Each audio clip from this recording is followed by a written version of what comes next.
Hello दोस्तों, कैसे हैं आप। मैं हूं विष्णु शर्मा और स्वागत है आपका एक बार फिर अपने प्यारे से YouTube channel the science Mitra YouTube channel पे। मैं आपका दोस्त, आपका होस्ट, आपको संभोवित में प्रोवाइड करवा रहा हूं पीवाई क्यूज सेकेंड ग्रेड की तैयारी के लिए। काफ़ी इंपॉर्टेंट है। दूसरी बात उसकी मतलब ध्यान से समझना आप मेरी बात को। पीवाई क्यूज केवल सवालों के आंसर बताना ही नहीं होते। इनका मतलब होता है कि आप यहां से सबसे पहले सीखे कॉन्सेप्ट, फिर दूसरी चीज आप सीखे ट्रिक, कि कभी कभी एग्जाम में ट्रिक्स काफी काम करती है। और तीसरा सबसे ज्यादा इंपॉर्टेंट है, जब दोनों कॉन्सेप्ट और ट्रिक समझ जाए तो आप लास्ट में समझ जाए अप्रोच। अब किस अप्रोच से, किस तरीके से सवाल को सॉल्व करते हैं, किस तरीके से आप सवाल को समझते हैं। आई मेरी बात समझ, ये वेरी वेरी इंपॉर्टेंट है। तो आज की क्लास बहुत मजेदार रहने वाली, बहुत शानदार रहने वाली, बहुत धमाकेदार रहने वाली है, क्योंकि हम पीवाई के उसके साथ में पढ़ेंगे कॉन्सेप्ट, ट्रिक्स एंड अप्रोच के बारे में समझने वाले हैं।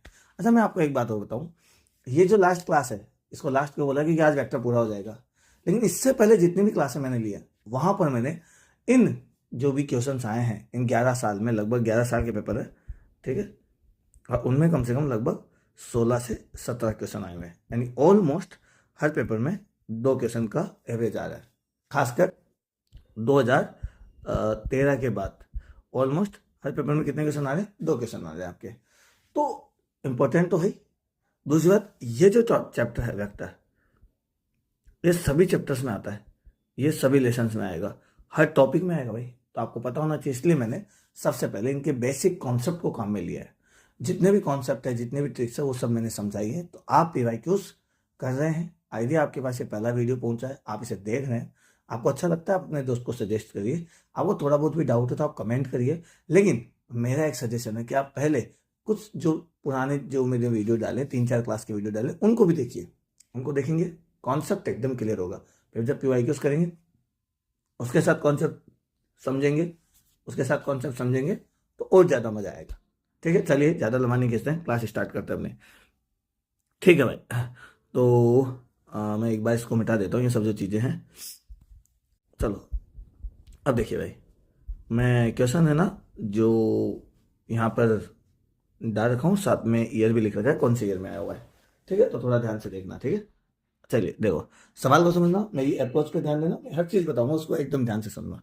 देखो, पहला सवाल है, यदि दो इकाई सदिश का योग इकाई सदिश है तो उनके अंतर का परिमाण ज्ञात करना है। अच्छा देखो, इंग्लिश में बताऊंगा, हिंदी में बताऊंगा। सवाल मैंने हिंदी में लिखे क्योंकि मेरे को ये फोटोज मिली और मुझे टाइम नहीं मिला इंग्लिश में कन्वर्ट करने का। तो क्या दे रखा है, देखो, सबसे पहले हमें दे रखा है 2 यूनिट वेक्टर, यानी मुझे एक ए मोड दे रखा है। मैं पेन खोल लेता हूँ, मैं ये लो, हाँ ये लो, ये लो, ठीक है। तो मुझे दे रखा है ए वेक्टर, कोई एक ए वेक्टर दे रखा है, कोई एक बी वेक्टर दे रखा है। अच्छा, ए का मोड ये एक है, और ये बी का मोड ये भी कितना है? एक है। आगे मेरी बात समझे, चलिए। अब ये क्या कह रहा है, इन दोनों का योग जो है ना वो भी एक है। तो मैं यहाँ पे देखो ध्यान से लिख रहा हूँ, एकदम सारी चीजें समझना आप इस बात को। देखना हमें क्या क्या दिया है। हमें दिया है कि भाई ए वेक्टर प्लस बी वेक्टर, इनका जो मोड है, इन दोनों को जोड़ने के बाद जो भी वैल्यू आती है वो एक आ रही। ठीक है, और हमें पूछा क्या है, ए वेक्टर माइनस बी वेक्टर की वैल्यू वैल्यू पूछिए, तो मैं मोड लगा देता हूँ, ये मुझसे पूछा है। यानी कहीं ना कहीं आपको जो मैंने प्रीवियस क्लास में पढ़ाया उनमें ध्यान दोगे आप, तो कहीं ना कहीं ए प्लस बी वेक्टर को हम बोलते हैं आर वेक्टर प्लस। मोड में लिख लेता हूँ ताकि वैल्यू की बात हो, मोड नहीं है तो वेक्टर वैल्यू है। ठीक है, और हमसे पूछा क्या है, आर वेक्टर माइनस, यानी दोनों को जोड़ वाला पूछा दिया हुआ है और माइनस वाला पूछा है। फॉर्मूला लगा देते हैं। तो देखो, जो प्लस वाला फॉर्मूला है ना भाई, आर वेक्टर प्लस, दोनों को योग करते हैं अपन, तो फॉर्मूला आता है A square plus B square plus 2ab। ठीक है, और साथ में आता है कॉस थीटा। ये हमारे पास वैल्यू आती है, A square plus B square plus 2ab cos theta, ये आता है। अब ध्यान से दो, ए प्लस बी की वैल्यू में एक दे रखी है भाई, तो मैं यहाँ पे लिख देता हूँ एक। ठीक है, ए का स्क्वायर भी कितना है हमारे पास? एक, एकांक सदिश है। बी का स्क्वायर भी कितना है? एक, प्लस 2, ए की वैल्यू भी एक, बी की वैल्यू भी एक, और साथ में है कॉस थीटा। जैसे मैं यहाँ पे ये अंडर रूट हटाऊंगा तो स्क्वायर लगेगा। ठीक है, यहाँ पे साथ के साथ कर देता हूँ, ये मैंने देखो अंडर रूट हटा दिया यहाँ से, तो यहाँ पे क्या लगा दिया मैंने, स्क्वायर, यहाँ पे भी स्क्वायर है। हम एक का स्क्वायर होता है एक, ये भी एक का स्क्वायर, ये भी एक का स्क्वायर, और ये बच गया मेरे पास 2 cos थीटा। एक स्क्वायर से एक स्क्वायर काट दिया मैंने, मतलब एक स्क्वायर की वैल्यू एक ही तो होती है यार। अच्छा ये स्क्वायर भी एक है, इसको मैं इधर ले आता हूँ, तो वैल्यू हो गई मेरी -1 और यहाँ पे हो गई 2 cos थीटा। ठीक है, मुझे cos थीटा की वैल्यू चाहिए, यहाँ पे लिख दूँ, cos थीटा की वैल्यू हो जाएगी -1/2। समझ में आया होगा आपको, आया समझ में? ठीक है, अभी निकालना क्या है, आर माइनस वाला निकालना है, यानी दोनों को माइनस करना है मुझे, ए वेक्टर माइनस बी वेक्टर का मोड, ये मुझे निकालना है। तो मैं इसको वैसे आर वेक्टर माइनस मोड लिखता हूँ।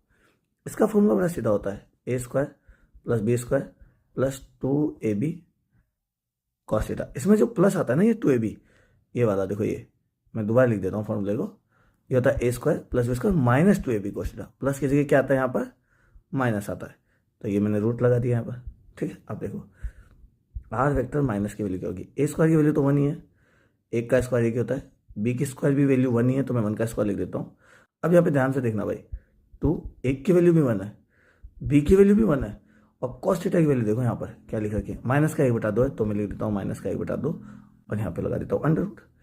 अच्छा ये 2 से 2 कट गया, तो मेरे पास बचा आर वेक्टर माइनस का चाहिए मुझे। ठीक है, तो वैल्यू क्या निकली मेरे पास, एक का स्क्वायर एक का स्क्वायर एक, अच्छा ये माइनस और ये माइनस मिल के हो गए प्लस, सही है ना। अब मेरे पास ऊपर एक एक बचा है, तो केवल एक हो गया, तो मेरे पास आप जोड़ के देखो, एक एक एक कितना हुआ 3, और ऊपर हो गया रूट, आंसर हो गया √3। तो एक्चुअली सवाल क्या था, एकदम अप्रोच एकदम सही है, फॉर्मूला भी सही है, बट हमें समझ में आना चाहिए बोल क्या रहा है। अगले ने मुझे a प्लस भी दिया, देखो सवाल को देखो, 2 इकाई सदिशों का योग दिया अगले ने मुझे, और इकाई सदिश बोल दिया, यानी a प्लस बी की वैल्यू 1 दे दी, और अंतर का परिमाण पूछा है, यानी a माइनस बी पूछा है। ये मैंने सवाल कर दिया, आपको समझ में आया? तो हमारे जो आंसर है 2 करेक्ट आंसर है। आगे होगी आपको मेरी बात समझ में? ठीक है, चलिए नेक्स्ट क्वेश्चन पे चलते हो फटाफट। आइए देखो, हाँ ये देखिए, सवाल देखने में ये चुंबकीय क्षेत्र का है सेकंड क्वेश्चन, लेकिन मैंने इसको इसलिए यहाँ पे डाला है ताकि ये जो सवाल है वो कहीं ना कहीं वेक्टर के कॉन्सेप्ट से हो रहा है। कैसे हो रहा है? वेक्टर के कॉन्सेप्ट से, और मैं वेक्टर के कॉन्सेप्ट को समझाना चाहता हूँ, इसलिए मैंने यहाँ पे इसको डाल दिया है। ठीक है, चलिए समझिए।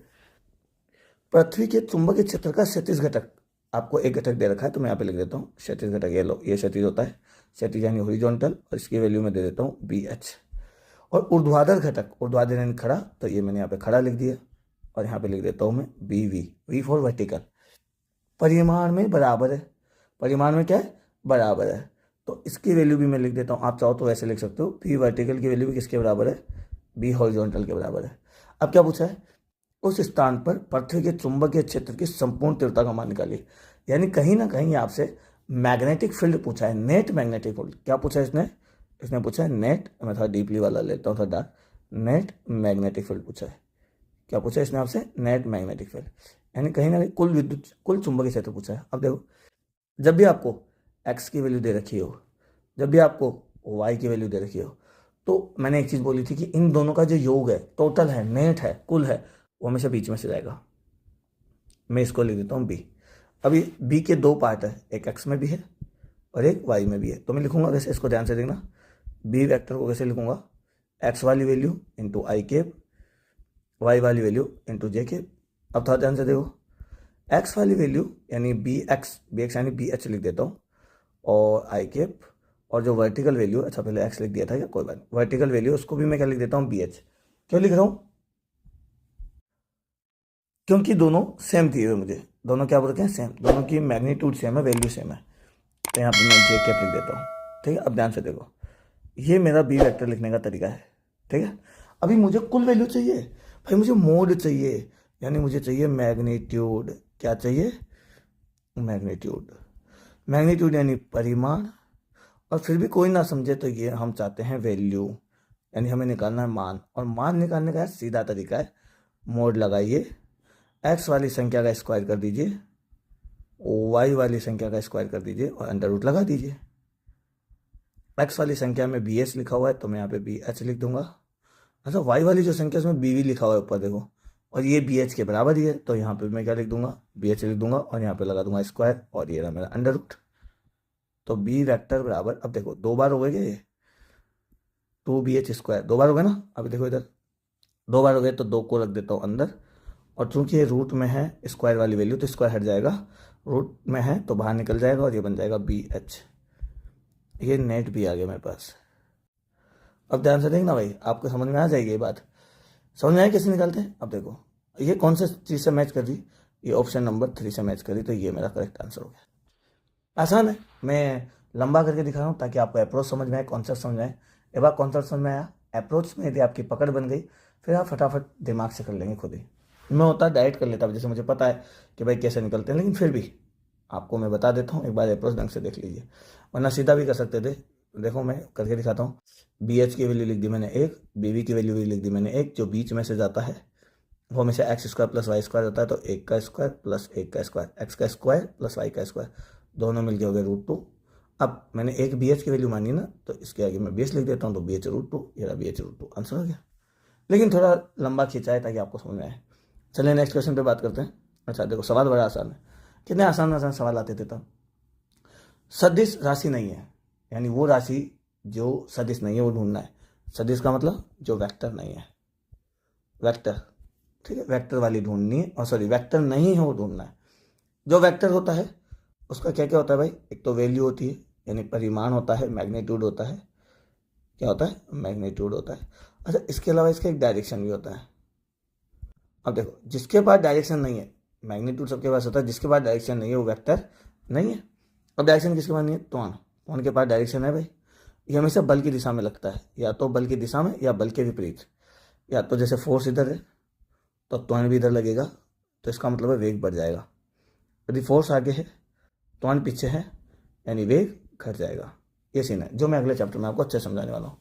वेग यानी वेलोसिटी, जब भी आप चलते हो गाड़ी वाड़ी, उसकी स्पीड की डायरेक्शन होती है, तो ये भी वेक्टर क्वांटिटी है। संवेग ये भी वेक्टर क्वांटिटी है। लास्ट में कौन बच गया, घनत्व है। ये किसी भी पदार्थ का गाढ़ेपन का माप होता है। किसका माप होता है, गाढ़ेपन का, यानी वो डेंसिटी ज़्यादा है कि कम है, ये बताता है कि डेंसर ज़्यादा है कि कम है। इसका डायरेक्शन से कोई लेना देना नहीं है। अगर मैं कहूँ पानी गाढ़ा है, पानी पतला है, क्या फ़र्क पड़ता है, नॉर्थ साउथ ऐसा थोड़ी होता है, सही ना। तो ये वेक्टर क्वांटिटी नहीं है। तो एक्चुअली में जो हमारा आंसर है ना भाई, एक्चुअली जो इस सवाल का जो आंसर है वेक्टर क्वांटिटी नहीं, उसका करेक्ट आंसर ही होगा 4th। ठीक है, चलिए अगले सवाल पे चले, नेक्स्ट आते हैं। देखो हमें अगले ने कहा है 3 सदिश आपके पास, P vector, Q vector and R vector, और ये इस प्रकार है। P और Q की वैल्यू सेम है, R की वैल्यू P की वैल्यू के √2 टाइम है। P और Q की वैल्यू सेम है और R की वैल्यू P से √2 टाइम है। P Q R तीनों मिलकर 0 बनाते हैं। तीनों क्या बनाते हैं, 0 बनाते हैं। अब इस पर ध्यान देते हैं भाई, जो भी तीनों वेक्टर मिलकर 0 बनाते हैं, अगले ने कह रखा है P वेक्टर, Q वेक्टर और R वेक्टर मिलकर कितना बनाते हैं, 0। इन्हें हमेशा बोलते हैं चक्रीय सदिश, साइक्लिक वेक्टर। साइक्लिक वेक्टर जो होते हैं ना, वो जो नेट कोण बनाते हैं, कोण, कुल कोण, वो बनाते हैं 360 डिग्री का। टोटल एंगल कितने का बनाते हैं, 360 का। अब सवाल पे देखते हैं, ज़्यादा दिमाग नहीं लगाना क्वेश्चन पे, सीधा सा है। जिनका 360 आता है तीनों को मिलाकर कोण, वो आंसर है, नहीं तो नहीं है। अब देखो ये मैं पहला चेक करता हूँ, मेरे पास 135 है, 135 है और 190 है, 5 5 10, 3 3 ये हो गया मेरे पास, 3 3 9, सॉरी 6 बोलता हूँ मैं भी यार, और 1 2 3, अरे गलत कर दिया यार अपन ने, मेरी मैथ से क्या पता कैसे हो गई, दोबारा बोलता हूँ। 90 135 135, अच्छा 135 135 मिलके होते हैं 270, और इसमें यदि मैं नंबर जोड़ दूंगा तो टोटल हो जाएगा 360। समझ में आएंगे, क्लियर है। अब ये नहीं, ये आंसर हो गया हमारा, तो आंसर 1 होगा। अब मैं सबको चेक करके दिखा देता हूँ, पहले इसको चेक करो। 45 45 मिलके होते हैं 90, 90 90 में 90 जोड़ोगे तो होंगे 180, तो ये मेरा आंसर नहीं होगा। इसको देखो, 90 90 मिलके होते हैं 180 प्लस का 45, और 90 90 180 होते हैं, 45 जोड़ेंगे तो ये मेरा बन जाएगा लगभग 225, ये भी करेक्ट आंसर नहीं है। इसको देखते हैं, 35 135 135 ये होता है टोटल 270, उसमें 45 और जोड़ दूँ तो 5 1 315, यानी 360 नहीं हो जाए ना कहीं, तो आंसर नंबर 1 सही आंसर है। देखो कितना आसान सवाल है, यदि आपके कॉन्सेप्ट क्लियर है ना फटाफट हो जाएंगे, नहीं है तो फिर भाई पछताओगे, इधर उधर सिर मारोगे। फिजिक्स में इसीलिए प्रॉब्लम आती है, कॉन्सेप्ट नहीं क्लियर होते भाई, कॉन्सेप्ट। और हम जहाँ भी पढ़ते हैं सीधा हाई लेवल बातें की जाती है, हमें लगता है पूरा सिलेबस आएगा, बहुत ज़्यादा आएगा, इतना पढ़ लो उतना पढ़ लो, अरे कचरा मत करो। बहुत अच्छे तरीके से पढ़ो, कम पढ़ो, बेस्ट पढ़ो और पूरे कॉन्सेप्ट क्लियर करो। बस फिजिक्स के कॉन्सेप्ट क्लियर, तो फिर हमारी बल्ले बल्ले होने वाली है। ठीक है, चलिए अगले क्वेश्चन पे चलते भाई। चलिए भाई देखो, अगला क्या कह रहा है, यदि ए प्लस बी और ए माइनस बी दोनों बराबर है, परिमाण में बराबर है। अब देखो मैंने आपको पहले बोला था ए प्लस बी का वेक्टर जो का परिमाण है, यानी आर प्लस बोल सकता हूँ मैं इसको, और ए माइनस बी इसको मैं आर माइनस बोल देता हूँ, क्या जाता है मेरा, ये दोनों बराबर है। अब इन दोनों में संबंध निकालना है, निकाल देंगे। क्या जाता है अपना, यहाँ से स्टार्ट करें, यहाँ से लिखता हूँ, यहाँ से नीचे से थर्ड है। आर प्लस का जो फॉर्मूला है ना, मैं सीधा लिख रहा हूँ। देखो इसका फॉर्मूला होता है A square plus B square plus 2ab cos theta का अंडर रूट। आर माइनस का भी लिख देता हूँ, A square plus B square minus 2ab cos theta का अंडर रूट। अंडर रूट से अंडर रूट कट गया, यहाँ पे क्या बचा, A square plus B square plus 2ab cos theta. यहाँ बचा A square plus B square minus 2ab cos theta. इससे ये कट गया, इससे ये कट गया, इधर ये बच गया, इधर ये बच गया। इसको उठा के मैं इधर ले आता हूँ, तो प्लस का 2ab cos थीटा तो ये है, और ये माइनस वाला भी इधर आएगा, तो ये क्या हो जाएगा, प्लस का हो जाएगा। 2ab cos थीटा बराबर में क्या हो जाएगा, 0। अब देखो यहाँ लिखते हैं 2ab cos theta, 2ab cos theta मिलके हो गए 4ab cos थीटा बराबर में 0। 4 का डिवाइड दे देता हूँ, तो मेरे पास बचा ab cos थीटा बराबर 0। अब देखो ए और बी तो कभी 0 हो ही नहीं सकता ना भाई, ए और बी तो कुछ 0 नहीं हो सकते। आप मेरी बात समझना, मैं जो कहना चाह रहा हूँ, इन तीनों में कोई एक ऐसा नंबर है जो 0 है। मान लो ये और ये 3 नंबर है, इनमें से कोई एक है जो 0 है, क्योंकि तीनों गुणा में, यदि मैं cos थीटा को 0 मानूँ तो भी 0 आएगा, यदि मैं cos थीटा को 0 ना मान के b को 0 मानूँ तो भी 0 आएगा, और a को 0 मानूँ तो भी 0 आएगा। बट सवाल में अगले ने कहीं नहीं कह रखा भाई कि ये शून्य सदिश है। शून्य सदिश का मतलब होता है यदि a का मान 0 है तो ये शून्य सदिश कहलाएगा, यदि b का मान 0 है तो ये शून्य सदिश कहलाएगा।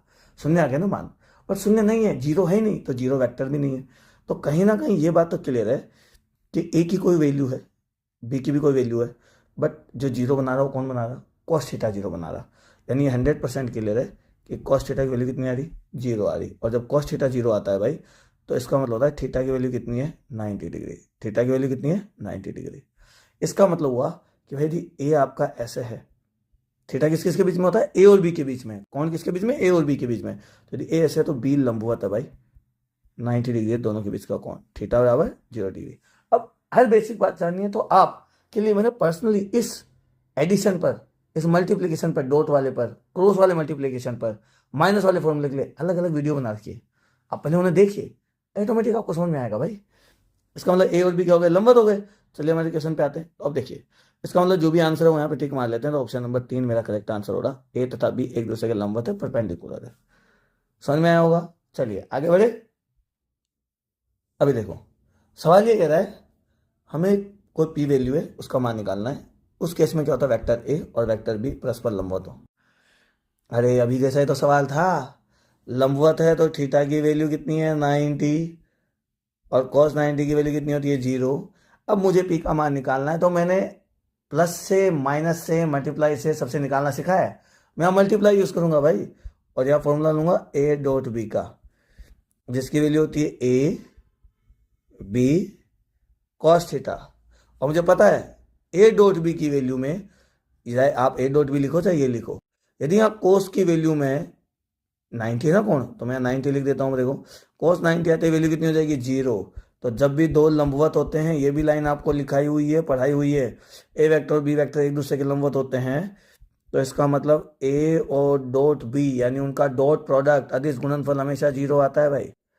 क्या आता है, 0 आता है। करके देखें फिर।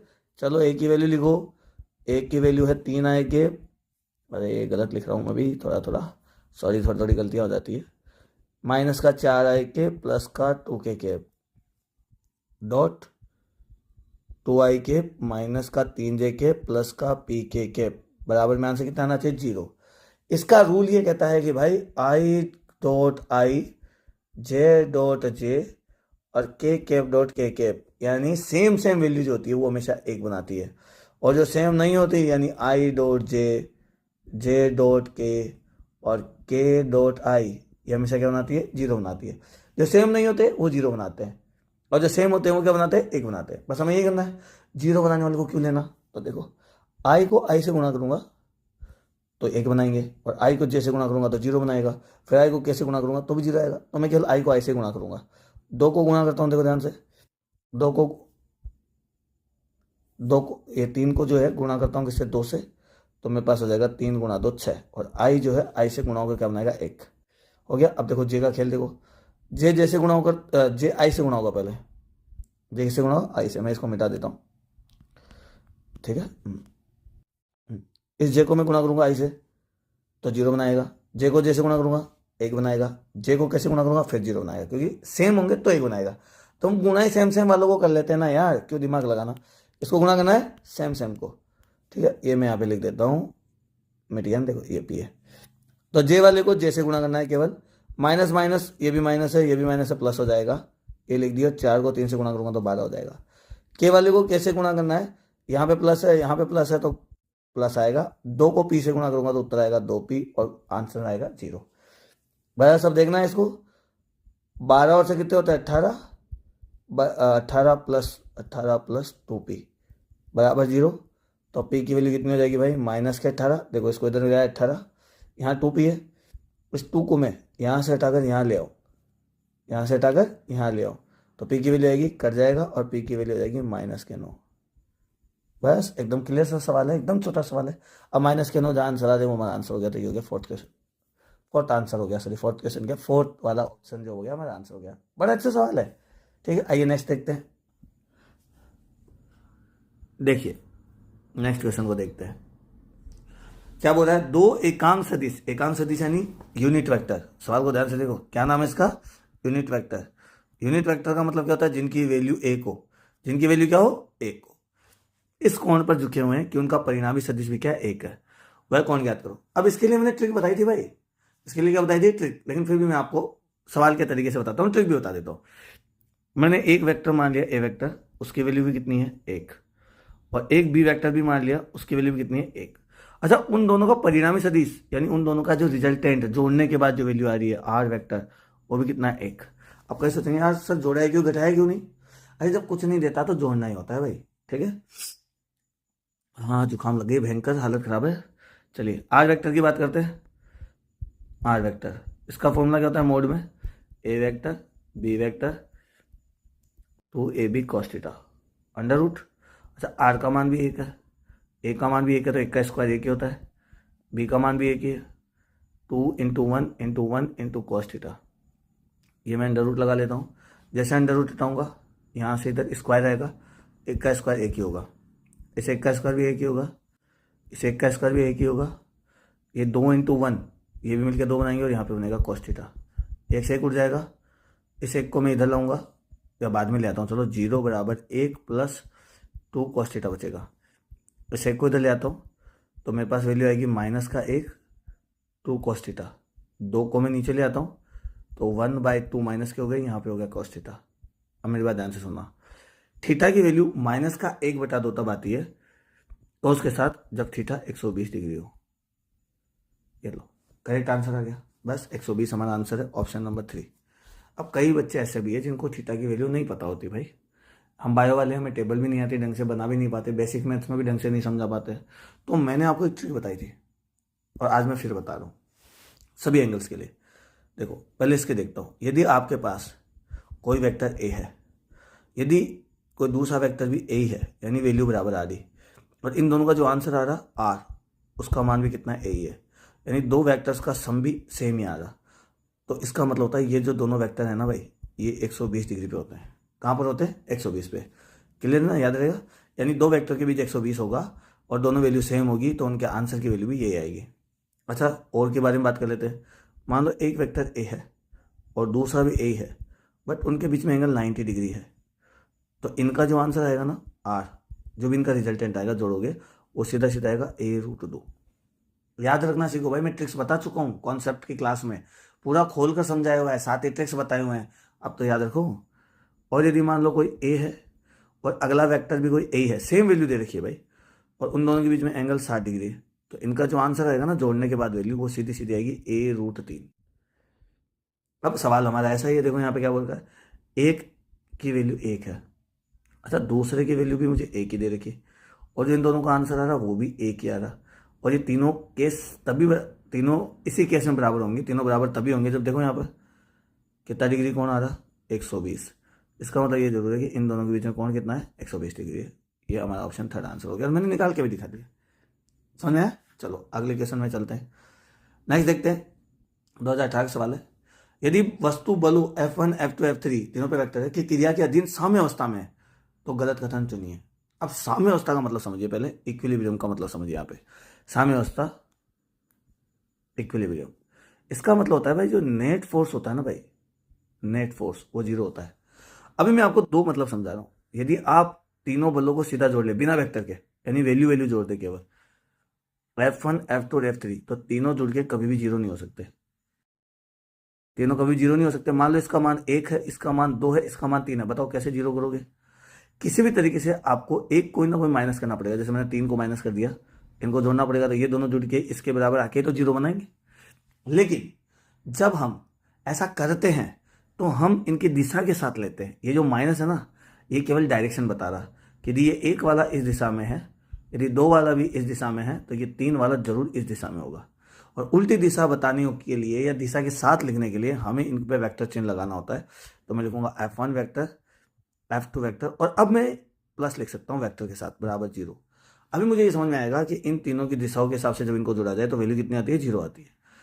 ठीक है, समझ में? साम्य अवस्था का मतलब नेट बल जीरो। अच्छा, नेट बल जीरो तो त्वरण भी क्या हो जाएगा, जीरो। वेग जीरो नहीं होगा, वेग में परिवर्तन जीरो होगा। वेग में परिवर्तन जीरो होगा, यानी 10 की स्पीड है तो 10 ही रहेगी। ठीक है, अब समझ में आया आपको इन दोनों चीजों के बीच में डिफरेंस? एक तो इस चीज के बीच में, इस चीज के बीच में। अब देखो आंसर, देखो हमारे को ये वाला आंसर भी दे रखा है और ये वाला आंसर भी दे रखा है। अब कुछ लोग ये सही करेंगे, बट ये गलत है। इसमें डायरेक्शन मेंशन ही नहीं है, और विदाउट डायरेक्शन हम प्लस माइनस नहीं लिख सकते, तो ये गलत है। असली आंसर हमारा ए है, जो करेक्ट आंसर है। ठीक है, डायरेक्शन के साथ आप माइनस लगाओ मत, ऑटोमेटिक समझ में आता है कि भाई डायरेक्शन है इसलिए जीरो हो रहा है। ठीक है, चलो नेक्स्ट क्वेश्चन करें अब। चलिए देखो, नेक्स्ट देखो, यदि दो सदिश ए वेक्टर तथा बी वेक्टर परस्पर लंबवत है तो पी का मान निकालिए। फिर वही सवाल आ गया ऐसा है 2018 का। चलो अभी भी किया था अपन ने। देखो, जब भी लंबवत होते हैं तो ए वेक्टर डॉट बी वेक्टर की वैल्यू क्या होती है, जीरो। देखिए ए वेक्टर लिखते हैं फिर अब 6i माइनस है, अभी सवाल को ढंग से नहीं देख रहा, अरे मेरी जाओ, 6i माइनस का 8j प्लस का 4k।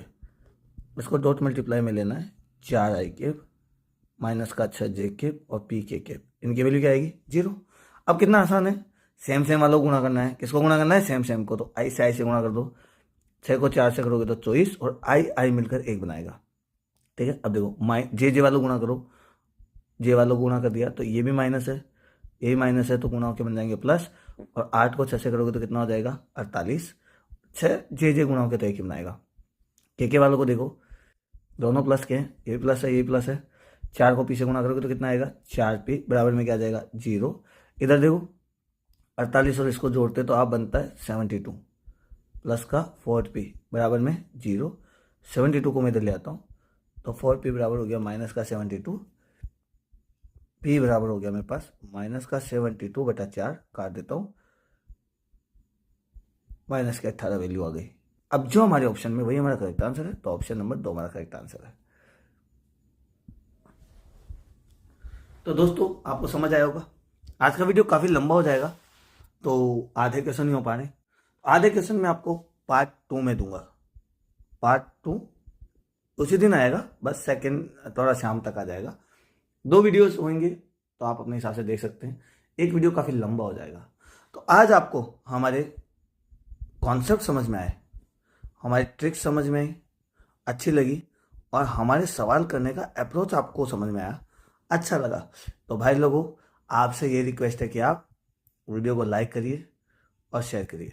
सब्सक्राइब आप करेंगे बहुत अच्छी बात है, नहीं करेंगे देखिए विचार करिए कि आपको मिलता है कि नहीं मिलता। जिस चीज़ का आपका वादा किया जाता है, जिस चीज़ के बारे में आपको बोला जाता है कि आपको मिलेगा 0 से हीरो वाला लेवल, यदि आपको मज़ा आया, हमारा वीडियो देख के आपको अच्छा लगा, आपको जुड़ने की इच्छा है, आपको प्यारा लगा, आपको समझ में आ रहा है, सब कुछ आ रहा है, तो आप कमेंट करिए, हम आपके कमेंट का इंतजार करते हैं ताकि हम भी मोटिवेट होए। ठीक है दोस्तों, तो जब तक के लिए आदेश दीजिए, आज्ञा दीजिए। मिलते हैं नेक्स्ट वीडियो में पार्ट 2 में, जहां पे 2018 से लेके आगे 2008 तक के क्वेश्चंस पर हम डिस्कस करेंगे। तो दीजिए आज्ञा। जय हिंद, जय भारत।